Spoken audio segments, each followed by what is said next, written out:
বিসমিল্লাহির রহমানির রহিম। যারা আমার সঙ্গে আছেন সবাইকে আসসালামু আলাইকুম।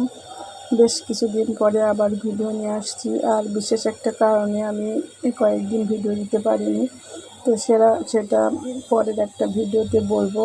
তো আজকে হঠাৎ করেই আমার বড় মেয়ের বান্ধবী তায়েবা হোসেন ওর বার্থডে উপলক্ষে খাবার দাবার নিয়ে আসছে। যেহেতু আমার বাসায় ওরা সবাই একসঙ্গে পড়ে টিচারের কাছে, তো টিচারের সাথে একসাথে সবাই বসে নাস্তা করবে, আর সাথে কেকও এনেছিল, কিন্তু কেকটা ফ্রিজে রাখার কারণে ভিডিও করতে পারিনি। তো সাথে দই আর পাউরুটি আর নতুন একটা ফ্রিজ সেট, এটা অবশ্য না বিহার আম্মু ভাবি আমাকে 3-4 বছর হয়ে গেছে গিফট করেছিল, তো বেরই করা হয় না। আজ তায়েবা হোসেনের জন্মদিন উপলক্ষে নতুন ফ্রিজটাও বের করে দিলাম বাচ্চাদের। আর এই যে কেক আমার ছোট মেয়ের ভাগে পেয়েছে, তো সেটা সে খাচ্ছিল। এদিকে আমার ঘাস ফুল গাছে গত 2 দিনে ফুল ফুটছে একটা একটা করে। যা হোক আলহামদুলিল্লাহ, এই ফুলটা আমার খুবই প্রিয়।